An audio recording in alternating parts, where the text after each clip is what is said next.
Hello and welcome to the United MEC Leading Edge podcast. Today we continue our new series called Piloting Your Mind. I'm the United MEC spokesman, Captain James Belton. Today's episode will focus on mental resilience. We are joined again by Shawn Handlovitch from United's Human Factors and Pilot Development Team. Here with Shawn is one of our United Airlines pilots, First Officer Gary Kling. Gary is an A320 instructor pilot at our training center, and he is here to talk more in depth about how he was able to remain resilient during a career in the United States Marine Corps. Gary will also share resilience techniques that he uses and teaches here at United. Gary, can you tell us a little bit about yourself? Yeah, thanks, Jim. As you said, I spent about 30 years in the United States Marine Corps, various different tours in aviation, as well as ground units and staff positions. And I was fortunate to serve with some very great Marines and sailors. And the things that they teach in the Marine Corps and all the services really are part of leadership training. And as a part of that, and specifically as a commanding officer, you undergo some additional training for resiliency, both as an individual, as a family, and of course as a unit or an organization. So in addition to that, over the years, I taught a class on combat ethics to young aspiring, or not yet aspiring, but young officers.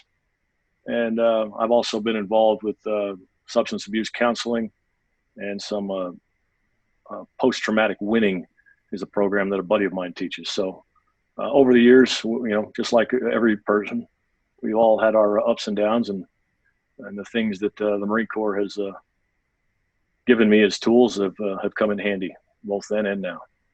I know you will further define resiliency, Gary, and how it applies to your past experience at United and the pilot knowledge base that you have.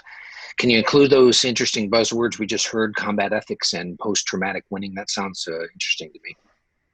Yeah, the combat ethics was a class for young officers that were heading out to the fleet, most likely would be engaged in combat within 6 months to a year. And it was about how are you going to make combat-related decisions that are going to change their life forever. And there's no real way to train for some of the things that we're asking young men and women to do there. So it was a discussion to facilitate how do you maintain your composure in a chaotic, volatile, uncertain situation.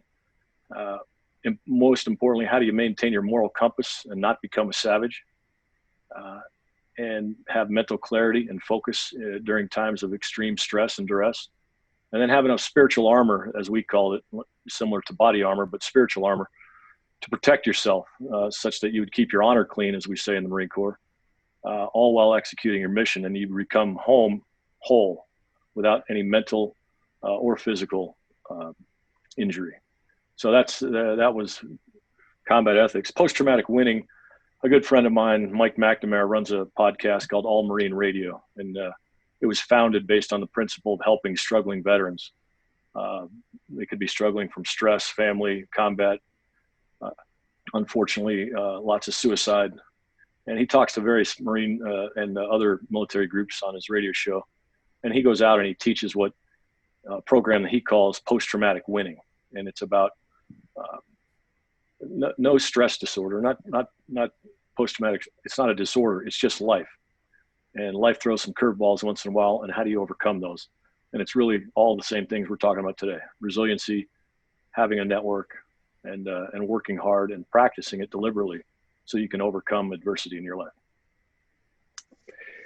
Certainly, you're touching on what the entire world is experiencing right now with our COVID crisis. I would like to further focus on our pilot stressors and why we need to be more resilient in terms of our professional and our personal lives here at United. Yeah, well, I mean, just like any profession here at United, we all have our stress, and I don't see really resiliency as specific to any function. Family members, kids, wives, spouses, pilots, we're all the same. And if you want your life to be the most fulfilling, you need to have resiliency. And the only way to have that is to practice it in a deliberate manner, just like flying an airplane, just like practicing in a simulator.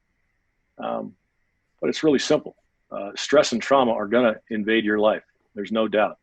So take the energy of those and change the trajectory of how you viewed them and make for a better life. Because as we say in the Corps, life's a contact sport. You're going to get bumped and bruised along the way. So take that energy, refocus it, help someone else, and that'll help you be a better person. So United Airlines is no different than any other organization I've worked with or for in that regard. We break it down in the military, short-term and long-term resiliency. But that's the same way we do in any organization. We have short-term resiliency in simulator training to try and overcome an upset. And then we have long-term resiliency, trying to overcome family stressors and time away from home and all the other things that an airline pilot may be faced with. Shawn, did you want to jump in there? Yeah, I was thinking with the training that we do here at the Flight Training Center, we're seeing the pilots that have this resilience that Gary's talking about, and they're continuing that lifestyle and that mentality because life does happen, but they're sharing that and they're creating that type of mindset at home too, because the changes when you're home and the changes when you get back are not only challenging for you, but they're also challenging for the family members and your friends, as well as your stick partner and your flying partner. And we don't share any more than most people share. So we just have to be mindful and be present that everybody's got these stressors, and we can always set out to be an example of that, just like Gary is, and just like we've seen so many of our other pilots, paying it forward and using it as an example. Apparently, there's a story. We had Rob Strickland on last podcast, and he overheard a story, Gary, that you had been telling during a standards meeting. Can you share that? Yeah, I can share. I'll give you the short version of that story, Jim. Thanks. Before I get into that, let me just back up for a second. And you asked specifically, maybe I didn't answer your question about what's different about pilot stress and the things that are different right now. Obviously, everyone has the same stress in their life: traffic, teenagers, finances, and then this COVID rolled in, as you alluded to, that everyone's going through this. The world is injury and death for some family members, and then when you throw on top of that, simulator check rides we see when folks show up to the training center, and now possibly displacement and or furlough. But two things about stress before I get into that story that are important, I think, are there's a lot of things in life you will never get over. And when we hear about stress and trauma, and a lot of people think, well, you'll get over it. And that's just not how stress works. You're never going to get over the loss of your mother when you were a kid. You're never going to get over the loss of your sister freezing to death on the streets of Chicago. You're never going to get rid of some of these things. That's how it happens. That's life. And the other thing I think is important, literally right before this phone call, I was on the phone with a Navy buddy of mine who lost, or not lost, he lost a short-term battle with leukemia. Half hour ago, I got off the phone. He cut off all the fingers on one hand, half his foot, his large intestine. And you know what? I talked to him and he said, "Hey, I'm doing good," because I had a network, and I had a focus, and I had small goals. Wow. And here's a guy who's got self-discipline, and he's moving forward. He's not wallowing. He's moving forward. I just think that those are two critical aspects of that. You're not unique. Everyone has stress, and someone probably has it worse than you. And Thad is his name. His last year has been hell. And I talked to him, and you would have never known. Anyway, but to answer your question about Rob's story, I was sitting in the back of the standards meeting, and I guess he overheard me talking on a break. I was talking with another Marine buddy of mine. You know how we stick together, right, Jim? And yeah. I was telling him about a story of another friend of ours that we were in Iraq together, and he was grievously injured during a firefight in Iraq, and he was bleeding out pretty bad and having difficulty maintaining conscious. And one of the team members turned to him and said, "Hey, no one's coming to get you." And that's exactly what he needed at the time. And it sounds callous as you're bleeding out and potentially going to die. But in one short sentence, it reminded us of the keys that we in the military have talked about over and over in our preparation for combat. We didn't show up there not thinking about resilience. We prepared for it. And those key ingredients were: have a mission, know your mission, be focused, have a purpose. Your purpose was to be part of that fire team and execute. You're your brother's keeper, so we're all counting on you. You can't lay down now because we're going to get overrun and all die. So manage your energy. In other words, I'm not asking you to get up and move, but I am asking you to get behind that gun and start shooting. And then set priorities. I don't care how small they are in life, set some and work towards them and execute. And we always say prioritize and execute and act. And then have faith and trust in your team. And that one little, whatever it is, 6 or 7 word sentence was what snapped him out of a combination of severe pain, shock, and extreme physical duress. And that story is what got Rob to wrangle me in and talk to Shawn. So that's a great story. And I'm going to go a little bit off script here and just tell you, I was in Iraq 5 times. I'd like to talk to you about it later on as to where you were. And it reminds me of a personal story that I had. Flew F-16s in Iraq, and I remember going out to the jet, one of my first combat sorties, and my flight lead, I kind of said under my breath, well, I don't know if I can do this. And I was half kidding, but he looked at me and he said, well, maybe you can, but you got the rest of your life to figure it out. And that story that you just told kind of reminded me, hey, it is time to make yourself resilient when you're faced with those types of things. There was no one that was going to get me out of the responsibility of flying a combat mission that I had trained and been ready for. But back to our point here today, there are keys to being resilient. So from those keys, where do they come from, Gary? Well, in the military, and I'll speak specifically to the Marine Corps, but everyone has a model, and there's plenty of models out there. And what I would tell you is pick one and use it. I've used the Marine Corps leadership traits and principles for 30 years now. Even before I went in the Corps, my brother was a Marine, made me memorize the leadership traits and principles. The ones I was talking about, mission focus, those are born out of the lessons learned from our Vietnam prisoners of war, and have been studied for 40 plus years now, because that group of POWs that lived in the Hanoi Hilton, probably the most famous prison camp, they were studied for 40 years. And in the case of those 40 in that study, they determined that in any war since then, there's never been a lower percentage of a group of people under severe stress with a lower percentage of PTSD. They had 4% PTSD compared to 30% of all the rest of the war. And these were men that lived in iron shackles 4 to 6 years to as many as 7 years. And they were led by, as you know, Admiral Stockdale. And Stockdale, before he went to Vietnam as a fighter pilot or attack pilot, he had studied at Stanford, and part of that study was philosophy. And he was a big believer in the Stoicism and Stoics. And one of those is Epictetus. And Epictetus, as he was floating down after being shot down, he said, I'm leaving the world of technology and entering the world of Epictetus.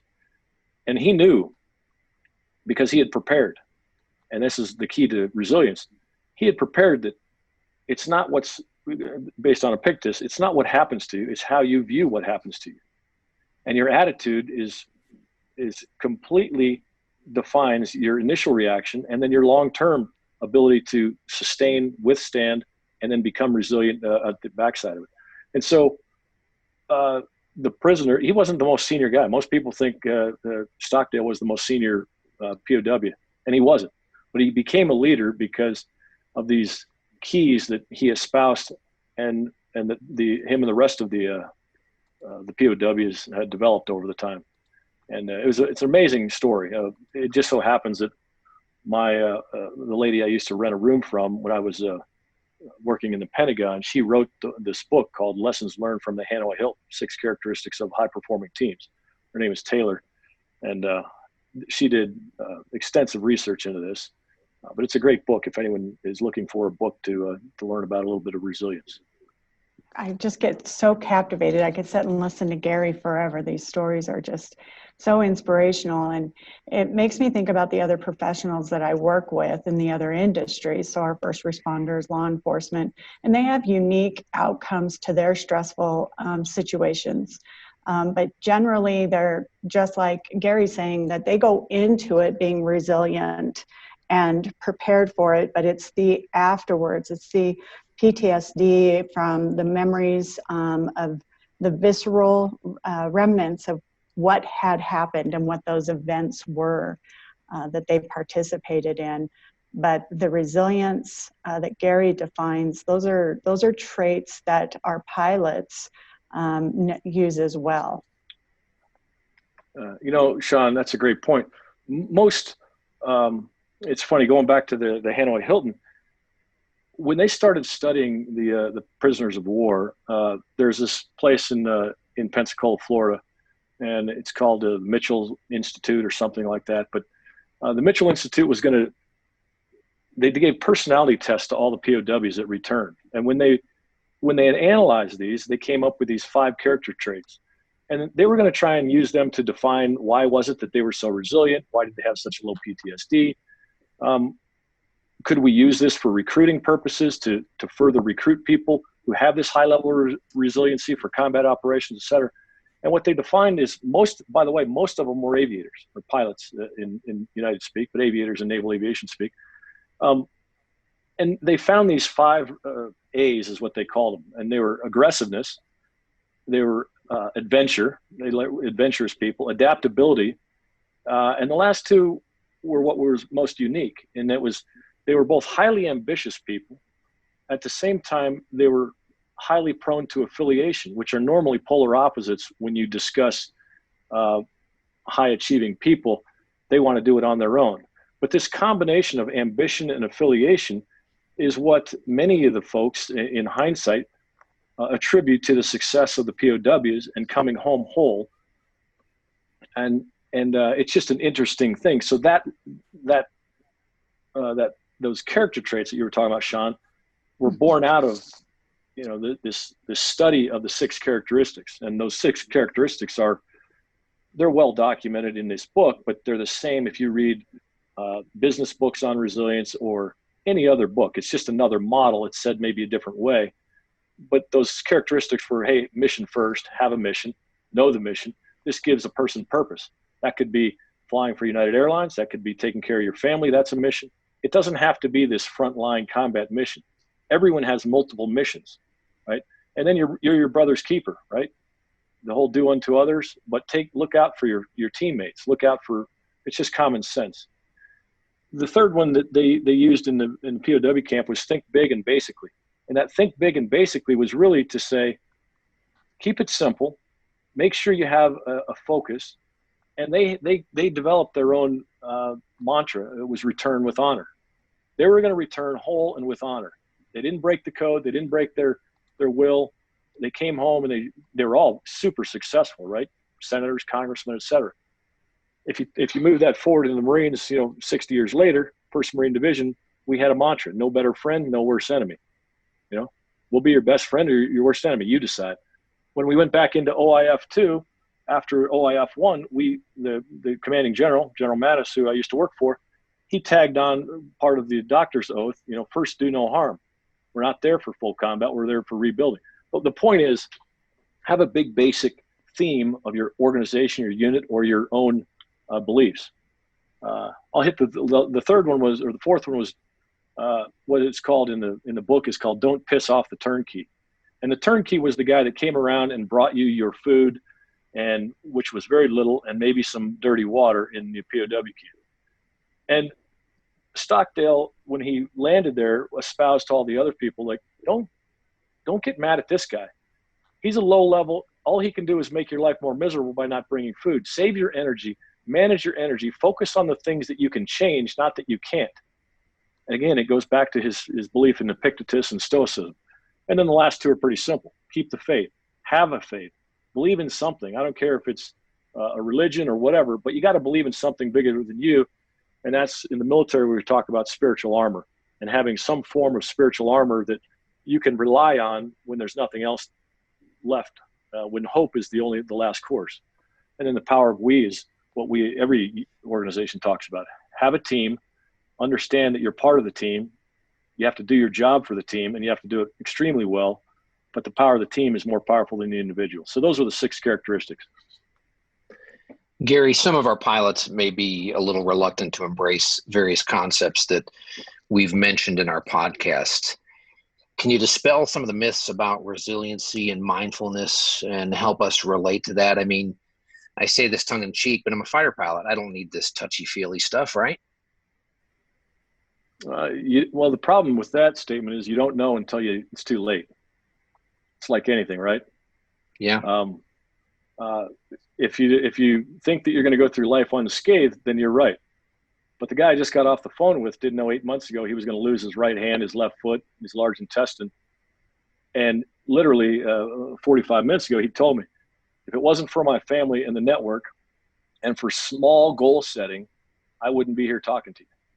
This was 45 minutes ago, right? So I find it ironic and that the ego of some thinks that they will never face more adversity than they have in their life, and that the older we get, the less adversity we'll have. I lost my mom when I was young, but a lot of people our age are losing their parents. You never get over that, So anyway, I digress slightly, but people with the military background like you, we all had resiliency training, whether you knew it or not. And a lot of folks think that resiliency training is this touchy-feely. That's just not the case. Flight school was resiliency training. United Airline pilot UPRT is resiliency training. The whole CRM TEM model that we can talk about later is resiliency training.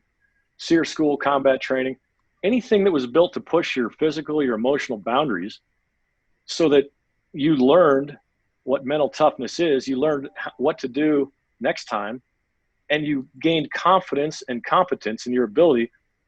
That all turns into grit when you have to face adversity. And so I find it humorous. Even the guys that weren't in the military, they all went through flight school. They were all critiqued on everything they said, did, debriefed for hours. They were all taught how to compartmentalize, focus, rely on their training, prioritize, right, and execute, and use your resources. We call it CRM here.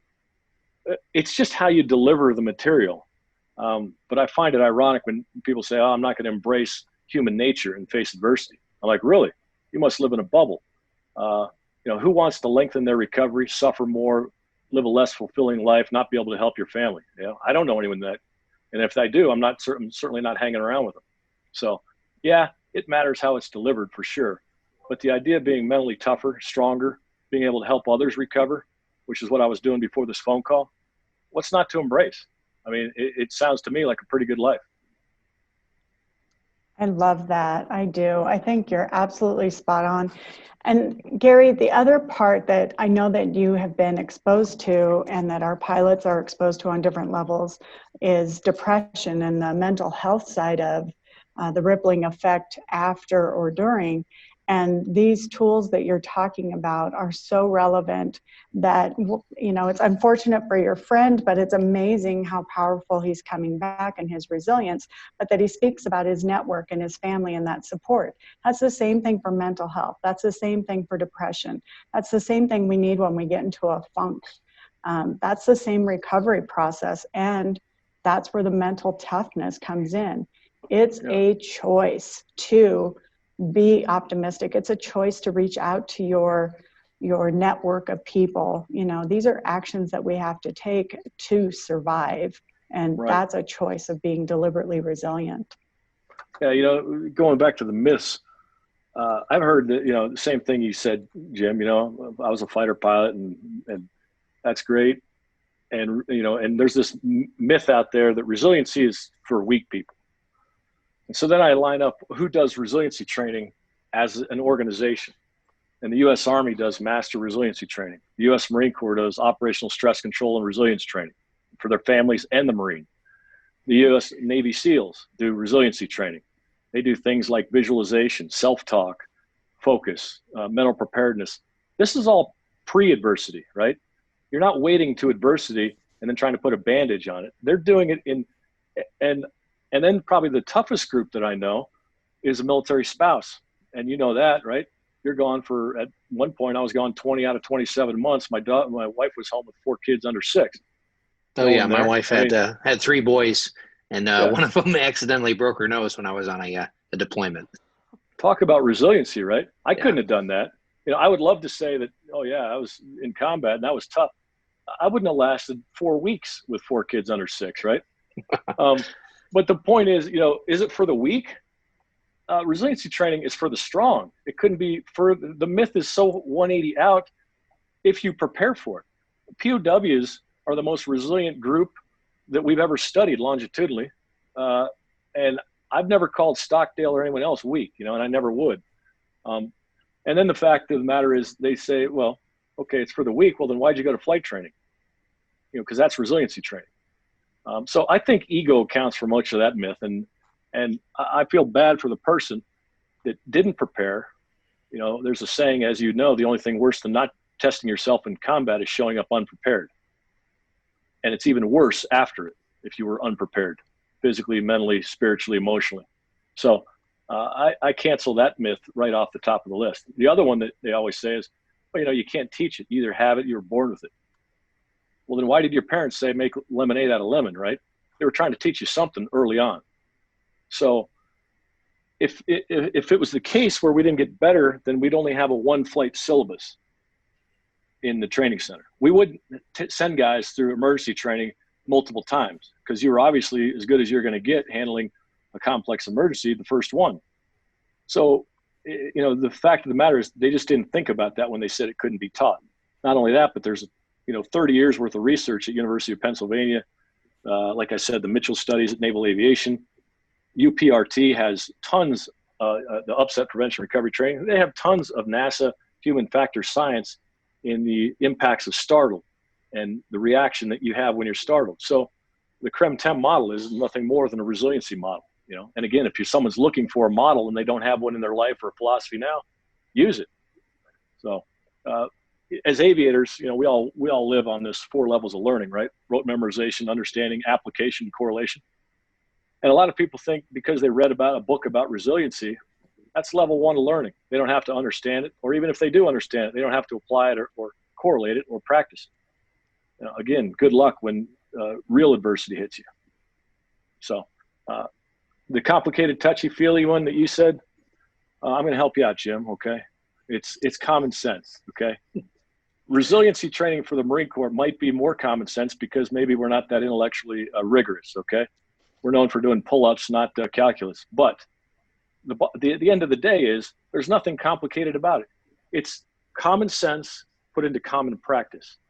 And lots of people have common sense. They just don't practice it, right? We've all probably seen that. So, you went to SEER school as an Air Force pilot, and that was probably the least touchy-feely event of your adult life up to that point. Would you agree with that? Yeah, that was not comfortable. We'll put it that way. So when people say, "Oh, it's touchy-feely," I said, "Well, you choose to deliver it to the people that need it." But SEER school, Survival, Evasion, Resistance, Escape School, is the least touchy-feely school and the most painful week of your entire life, hopefully. And I say hopefully because those who had to use it, it wasn't the worst week. But again, it's not touchy-feely. If you ever read, a great book, Elizabeth Smart, if you read her Living with Trauma book, this is the girl that was kidnapped and held for 9 months. She was in Utah, right? The girl in Utah? Yeah. Yes. Yeah. There's nothing touchy-feely about that story.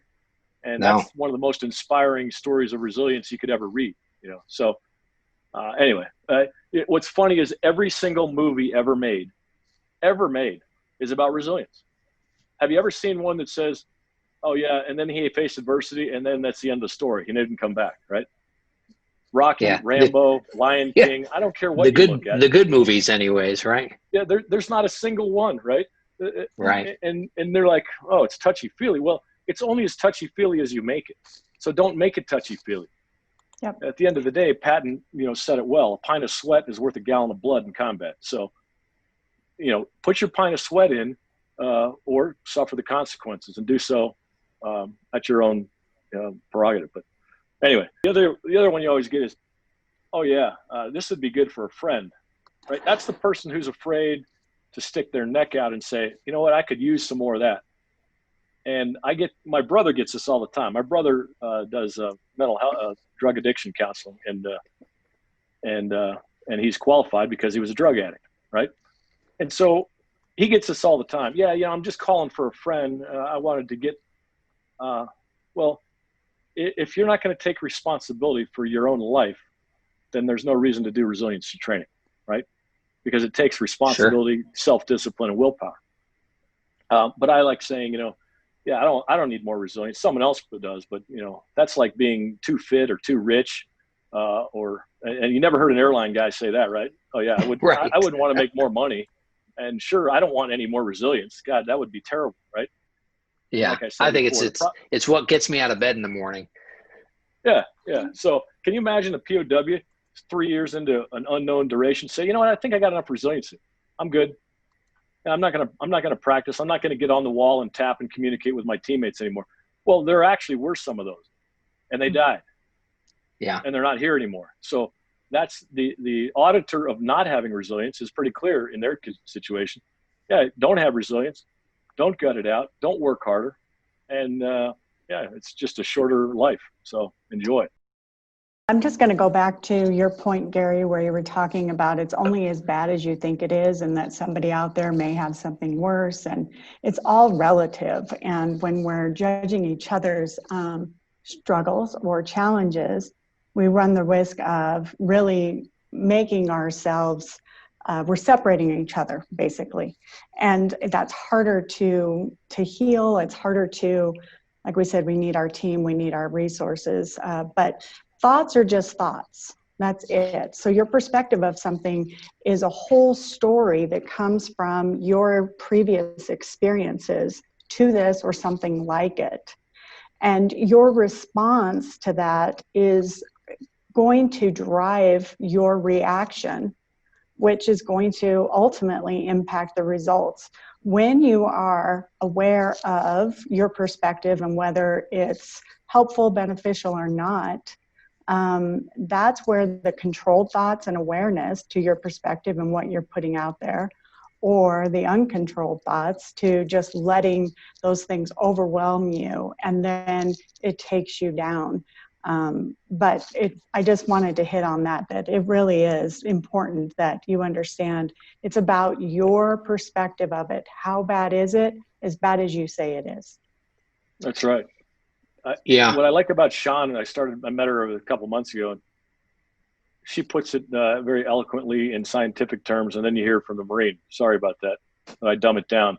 But that traumatic instance fallacy, I know it's a shock that a Marine would know what that is, but we found that out when we came back from Iraq, that we sent a psychologist around the Marine base, and the psychologist walked around and talked with 17,000 Marines and came back to General Mattis, and that was after OIF-1, very kinetic combat operation, rushing to Baghdad. And then she came in his office, and we're sitting there, and he says, well, what did you find out in a week talking to U.S. Marines? And she said, you've got a problem. He said, okay, I'm listening. And she said, your division, your 17,000 Marine division has traumatic instance fallacy. And he said, what every Marine would say, what the hell is that, right? So she went on to explain that they all lived a traumatic event in OIF-1. It was only one instance where this has happened, and then it's a fallacy that going back into Iraq, it will be the same. And they're projecting these thoughts and these reactions forward, and that's dangerous when you're going back to a different mission. And that's this blind spot that so many people have that Shawn just talked to, that just because something happened before doesn't have to be the way it is again. And conversely, if you overcame something, then put that in your pickup file, as we call it, my good file. Everyone should have this good file that says, I'm having a bad day, but look at all these accomplishments I've had. I've overcome this before. My friend did. So anyway, that's just one of many blind spots, but I think it goes to your point, Shawn, that if you don't have an accurate perception, and that's what Epictetus was all about. If you don't have an accurate perception of the situation, in aviation, we call it situational awareness, right? We prize ourselves as aviators, as pilots at United, that we have good situational awareness. And if you don't, well, then guess what? you're not going to make the right decisions, and you can't prioritize and execute accurately. So, well, I learn a lot from these podcasts. It reminds me of when I used to go out to do my missions at night vision goggles. I used to tell myself it's always darker in my mind, and what I meant by that was that when I get out there, I think what's going to happen, but when the night vision goggles turn on, it's actually not as bad as I thought it was going to be. I just needed to train myself, and that little. I guess that little statement before I stepped to the jet that it's always darker in my mind helped me out. Now, in keeping with the theme of our last podcast, we've just become mindful of the resiliency techniques that I know that I received in survival school and combat training, and that each of our pilots receive when they visit our training center. So we thank you for that, Gary. I'd like to shift gears a little bit now. We're on the doorstep of many furloughs, and pilots' livelihoods and careers are in jeopardy here due to the COVID pandemic. So, Gary, what do you see as some of the steps to building resilience when faced with this type of adversity, especially of this kind? Well, I think that it's no different than any other kind. Like, as I said before, I think that you've got to have a clear, pragmatic, unemotional perspective of what the situation is. All right, I'm being displaced or I'm being furloughed. And that, again, that's situational awareness or self-awareness, whatever. And then you got to be flexible and adaptable. And what am I going to do about it? And a lot of times we start to think about not what happened or my feelings. And quite frankly, I would suggest you don't think about your feelings and think about what kind of identity am I, who am I, and what action do I plan to take? And I know it may sound callous or Marine-like, but have your time and then move on, okay? But reframe the problem as a challenge, reframe it as an opportunity, and go after it. And the harder the challenge, the more effort it's going to take. And make no mistake, I'm not talking about, touchy-feely, it's not going to take work. It's going to take extreme work, self-discipline, willpower, grit. But you have to have a confidence and a belief that you can overcome it. Okay, so I was displaced. All right, I'll go to the other seat. I'll have a good attitude and I'll work hard, and maybe there'll be another opportunity. Maybe I'll meet great people there. So what we would use in the military, and I think it's good in life, and this is where people say, well, that's too touchy-feely. They image their way through the problem. And I guess it's too touchy-feely for guys like Tom Brady, who images his way through the past. It's it was too much for Michael Phelps to swim the races he's done 1,000 times, for Tiger Woods to imagine and visualize every shot. They teach that, by the way, to elite special forces all over the world, as well as self-talk, where when something happens, instead of going to a blog and listening to a bunch of cynical, sarcastic, negative opinions, they self-talk and they say, all right, here's what's in front of me. I can do this. I've done it before. I've done something harder. So that's one of them.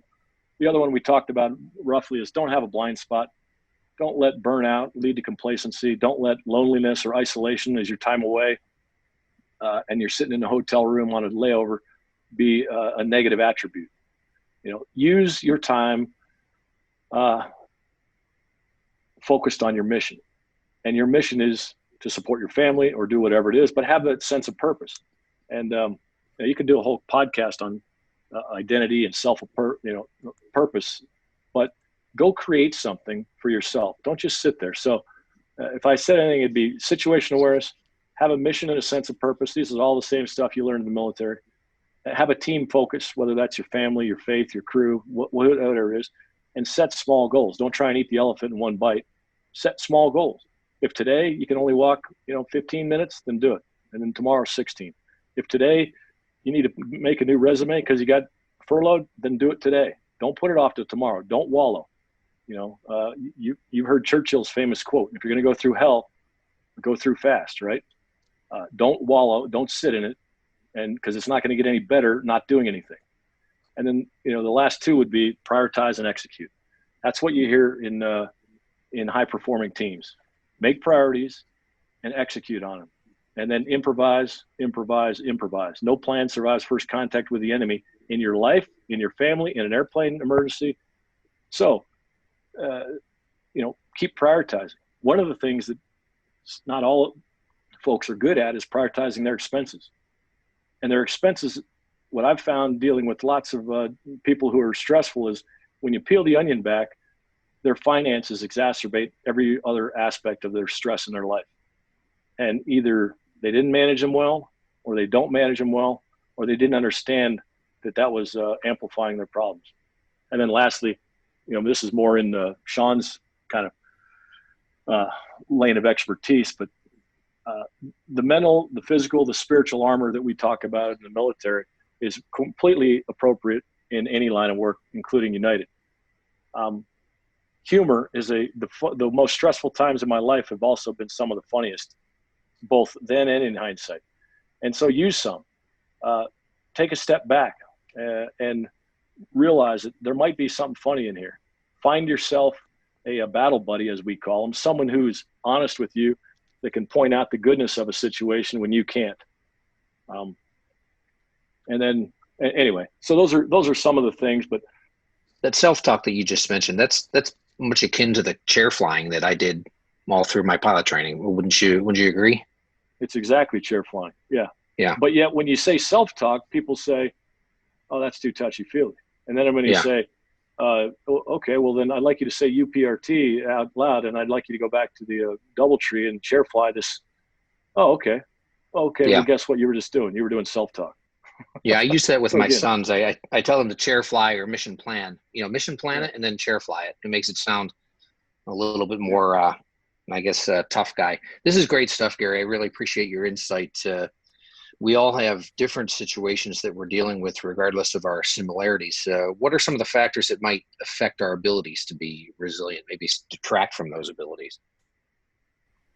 I think if you have a lack of confidence in yourself, that's probably the biggest one. Where do you get confidence? You get it from experience. You get it from training. You get it from overcoming adversity in the past. You get it for understanding that you have a family and a network, a social, a team, a crew, a flight attendant who's willing to, whoever it might be. But someone always had it worse from me. I just documented that with a buddy of mine call. I didn't have nearly the year he had, that had. But experience and confidence that is born out of trial and error.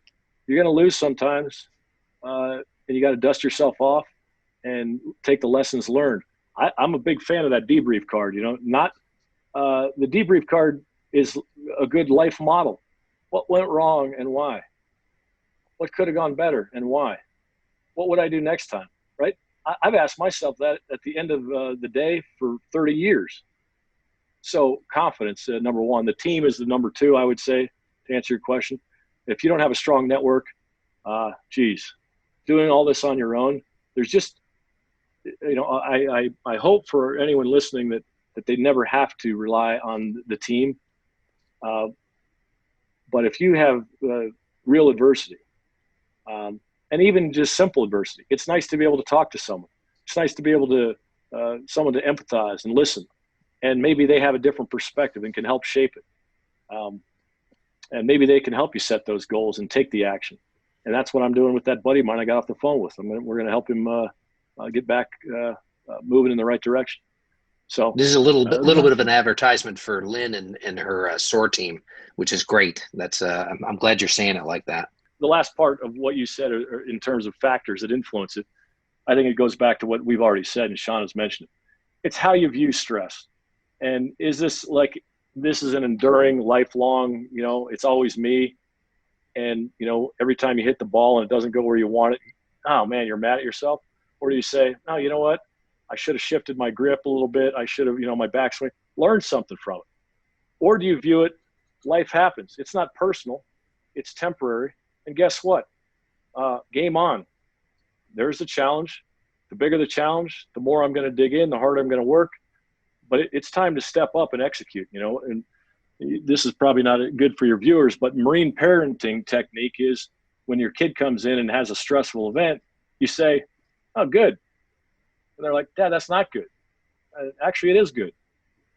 Why is that? Well, because this is an opportunity. This is an opportunity for you to overcome it. It's an opportunity for you to help your friend. It's an opportunity for you to help yourself. This is an opportunity for you to get stronger, because life's not fair.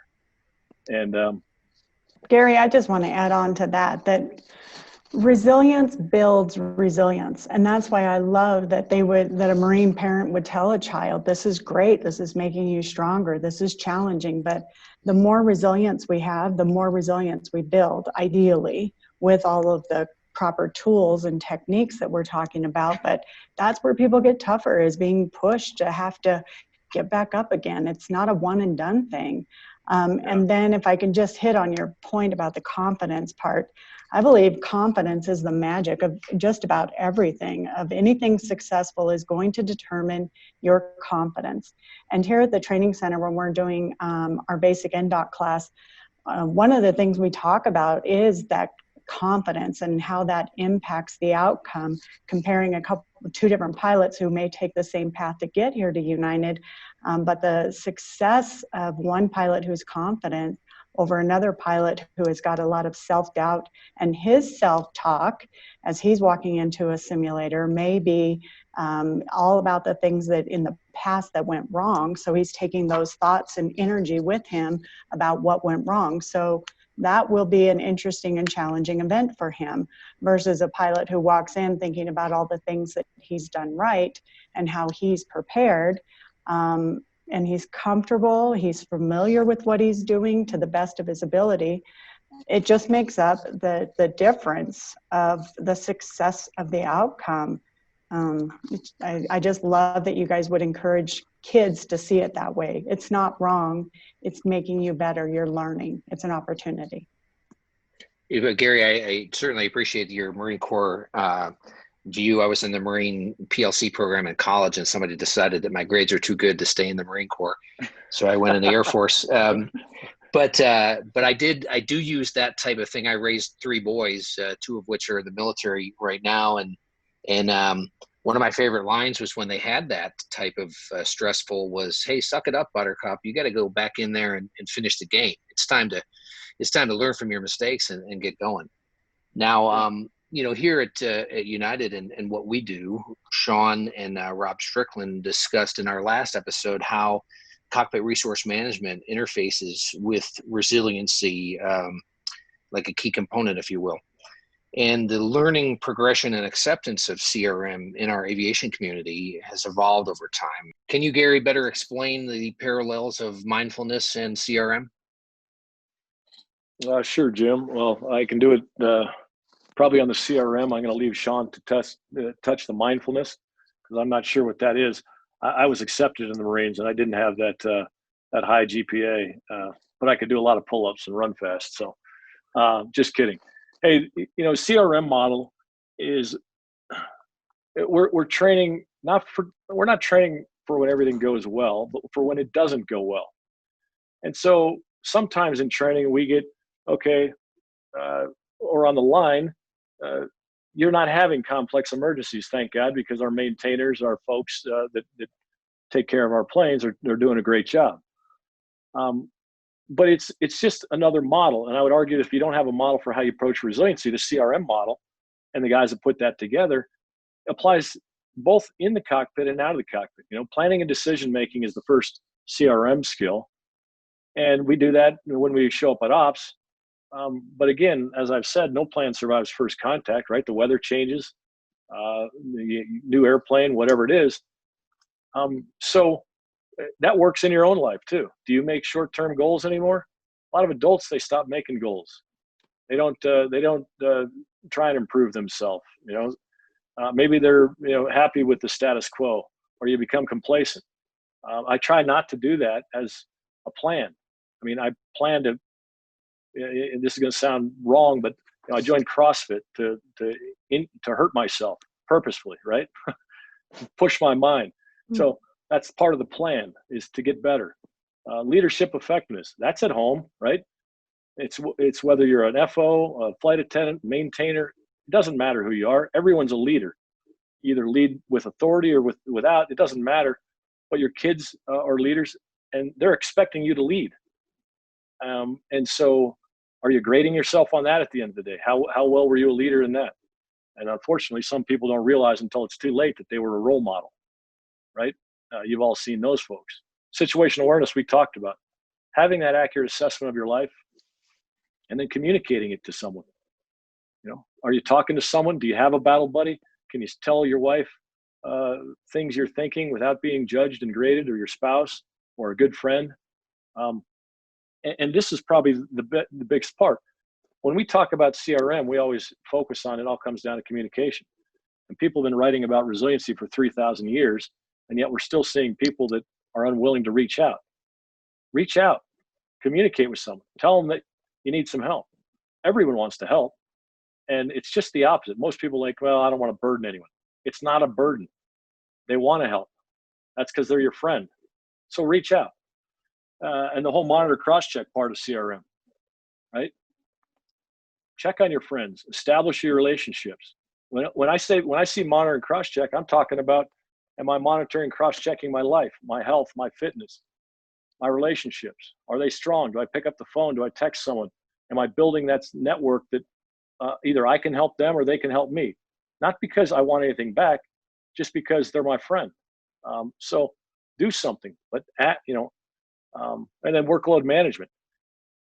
A lot of times, I hate to say it, we don't workload manage our own personal lives nearly as well as we do in the cockpit.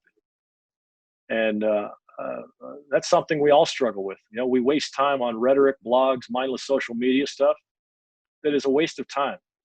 Okay. It's not furthering your goals. It's not furthering your family's goals.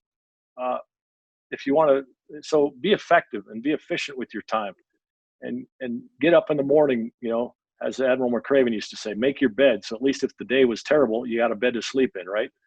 And then finally, automation management. The way I think of this, not only in the cockpit, but in life, is you need to reduce your workload. And that's when we turn the autopilot on. And we're doing that so that it gives us time in the cockpit to do the top of the list, right? The planning, decision-making. When things go wrong, if my automation is available, I heavily automate. And then I can try and recapture my situational awareness. I can make a plan. I can talk with my teammate, my FO or the captain or whoever, flight attendants, dispatch, and put the plan together. But when you're automating, what you're really doing is reducing your workload. And what we need to do in life is reduce the distractions. What would you stop doing? If you had to stop doing two things in your life, what would they be so that you could be a better spouse, dad, friend, whatever? And we waste so much time in today's social media environment and other things that is just wasted time. And so in my view, if you don't have a model, and I use the Marine Corps leadership traits and principles as my model, and I have for 30 years, or at the end of the day, I look at it and say, how did I do? Did I seek responsibility and take responsibility for my action? Did I seek self-improvement, all that?